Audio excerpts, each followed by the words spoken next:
Bonjour à tous, nous sommes aujourd'hui, vous le connaissez, devant la cathédrale Saint-Charles où nous sommes avec Julien Gay que nous avions reçu dans le cadre des coulisses de la Loire. Et Julien a une entreprise, une micro-entreprise, comment on appelle ça ? Pour l'instant, une micro-entreprise qu'on va faire développer peut-être en société dans un temps futur. Et donc, du coup, on est ici pour faire des prises de vue de la cathédrale Saint-Charles. Alors, une micro-entreprise de drones, c'est ça qui est important. Alors, on n'est pas là par hasard, on a déposé toutes les autorisations parce qu'il faut un certain nombre d'autorisations pour pouvoir piloter, enfin, vous les avez, les autorisations pour piloter, mais surtout pour pouvoir survoler la cathédrale. Et vous avez déposé des autorisations. En quoi elles consistent, ces autorisations ? Alors, tout à fait. Aujourd'hui, on a posé des autorisations pour faire ces prises de vue. Donc, on est allé sur Alpha Tango, comme je vous l'avais expliqué sur notre interview, où je fais des demandes d'autorisation. Et là, la préfecture autorise ou pas. Aujourd'hui, on est dans une zone urbaine, donc là, c'est bien particulier. J'ai un plafond à respecter en hauteur pour pas gêner la circulation des autres aéronefs type avion, et vu que je suis dans une ville, il y a d'autres dangers, donc il faut cette autorisation, plus un arrêté municipal pour avoir l'autorisation de voler. Alors on a l'autorisation de voler jusqu'à quelle altitude aujourd'hui ? Alors aujourd'hui, j'ai l'autorisation de voler, j'ai demandé 40 mètres. Alors, est-ce que tout le monde peut demander une autorisation ou d'abord il faut certains diplômes, certaines choses que l'on passe ? Alors déjà, il faut avoir fait un diplôme, soit en catégorie ouverte, c'est-à-dire qu'un particulier peut passer ce diplôme sur Alpha Tango, et là, il passe une catégorie qu'on appelle ouverte, c'est des petites questions, un diplôme que la DGAC, donc la Direction d'aviation civile, donne. Et après, on peut faire des demandes à la préfecture suivant le type de drone qu'on a enregistré. Alors vous avez bien sûr toutes les autorisations, tous ces diplômes. Quel est votre projet pour votre entreprise ? Aujourd'hui, c'est un vol finalement de démonstration pour nous qui va nous permettre d'avoir de superbes images de la cathédrale. Mais vous, votre projet d'entreprise, quel est-il ? Alors mon projet d'entreprise, c'est de l'inspection de structures et de bâtiments. Donc aujourd'hui, je vais vous faire une démonstration qu'on peut éventuellement préparer un échafaudage et voir les problématiques au niveau peut-être de la toiture du clocher ou du clocher à lui-même, s'il y a de réflexion à faire. Et donc dans ces cas-là, au mieux de faire appel à des cordistes ou un échafaudage pour regarder s'il y a des modifications à faire sur la toiture ou sur le bâtiment lui-même, on peut envoyer un drone faire ces interventions comme ça. Comme ça, on gagne du temps, de l'argent, et on fait des économies. Et on gagne aussi en sécurité, on ne fait pas prendre des risques à des personnes inutilement. Bon, là, c'est un cas qui est assez simple, mais on peut aller dans des endroits hostiles à l'homme, style des puits, des cavernes ou d'autres structures comme ça. Vous pourriez par exemple explorer des mines, des galeries de mines, c'est possible ça ?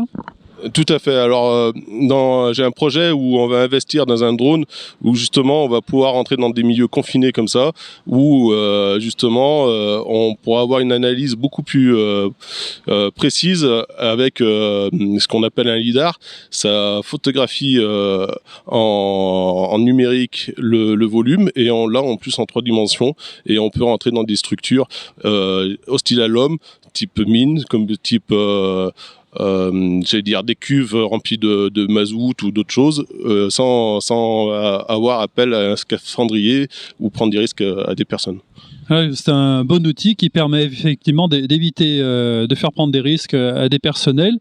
Avec le matériel que vous avez aujourd'hui, est-ce qu'il est possible aussi de survoler à l'intérieur de la cathédrale par exemple ?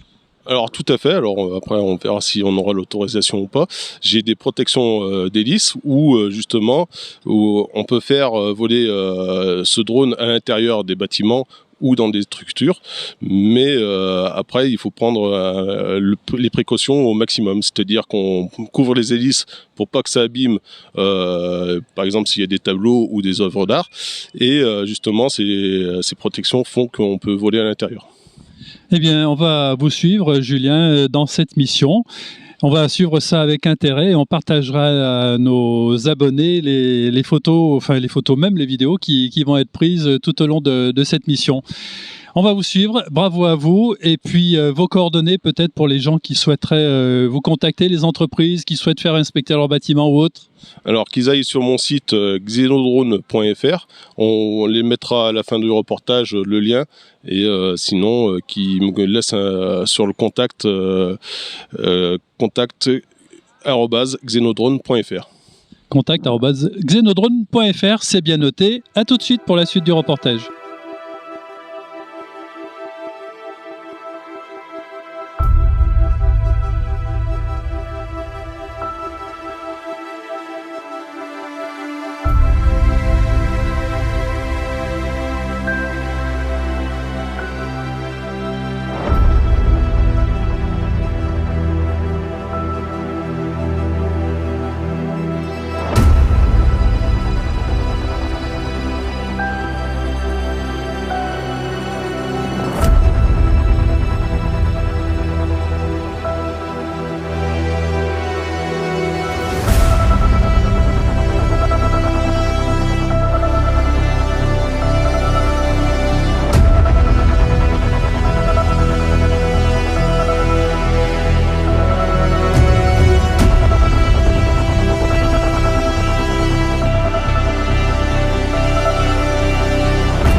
Les images que vous venez de voir sont des images inédites de la cathédrale Saint-Charles. À l'intérieur, vous avez vu aussi l'extérieur.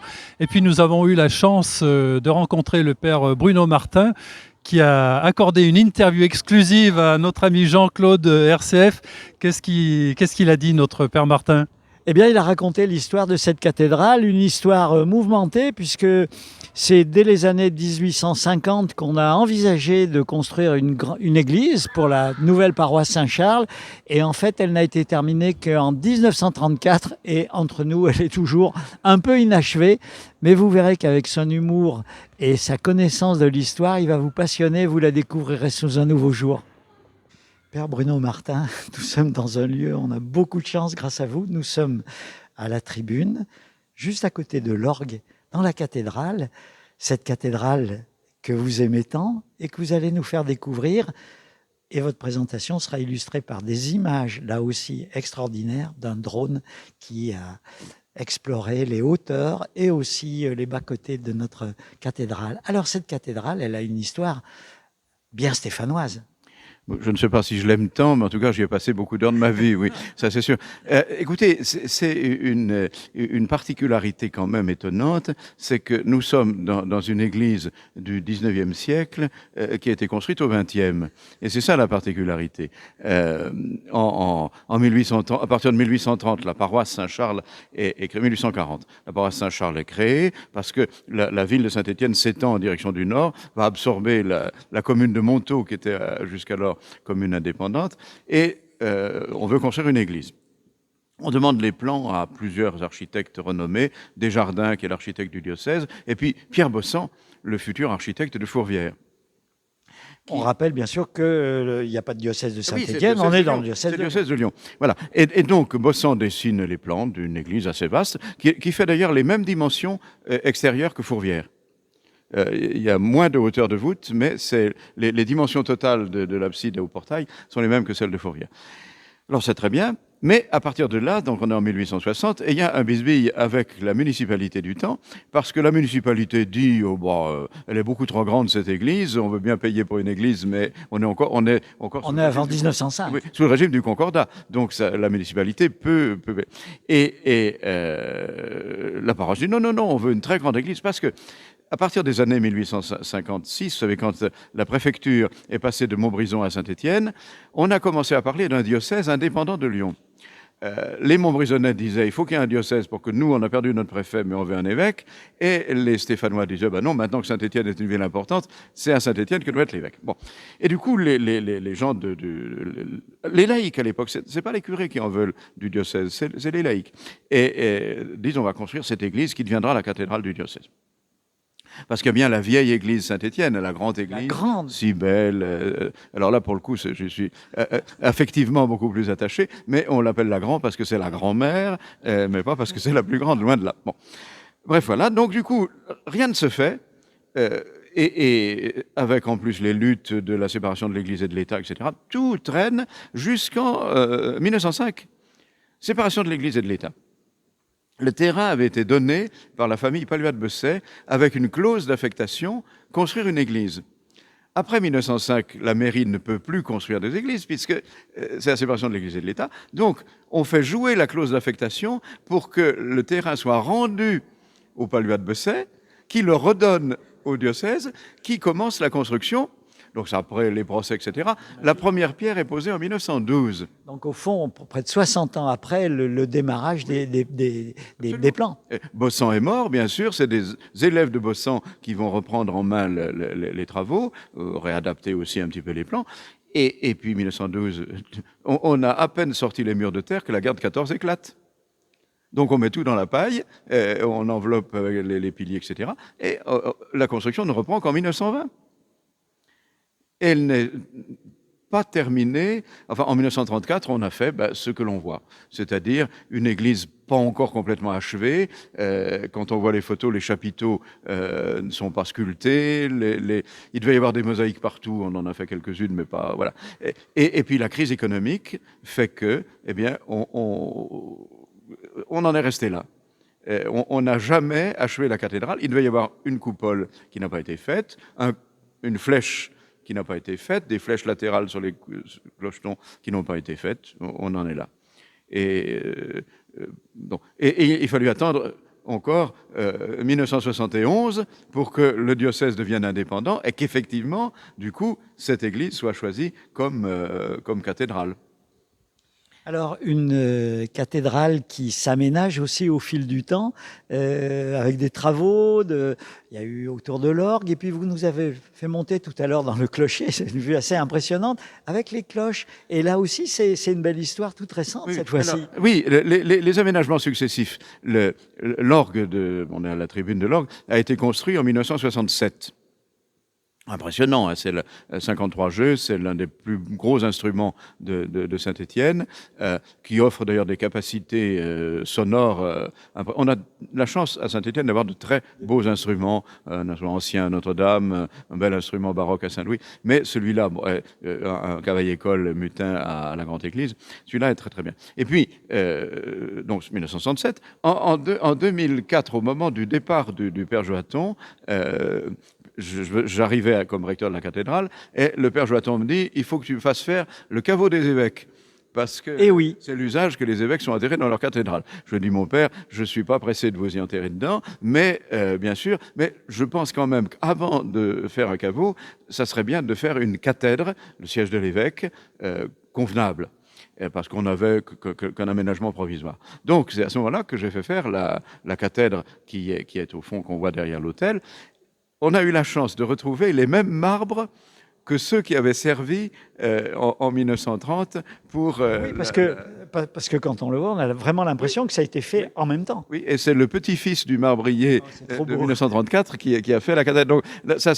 Donc ça, c'est 2005. Et puis, en 1934, on n'avait eu que le temps d'installer dans le clocher le bourdon, qui fait 5 tonnes 4, c'est pas mal, qu'on a baptisé du prénom du curé de l'époque, Monseigneur Rivoire, Henri Rivoire, donc le bourdon s'appelle Henri, voilà.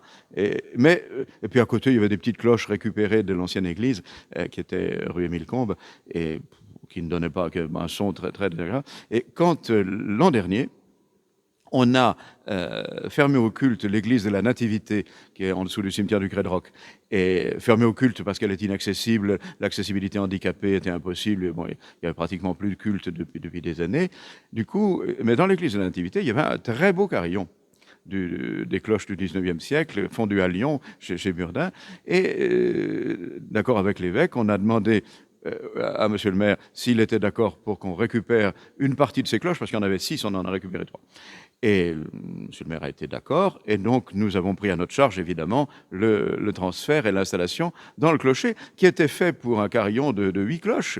Et grâce à un paroissien qui a voulu rester anonyme, qui d'ailleurs depuis est décédé, mais qui m'a laissé une somme suffisante, on a pu installer le carillon dans le clocher. Et depuis Pentecôte de 2022, eh bien, on a un carillon que le clocher attendait depuis 1934. Donc il faut pas désespérer. Ouais, voilà, c'est ce que vous disiez en commençant. À Saint-Étienne, on met du temps à faire les choses, mais on finit toujours par y arriver.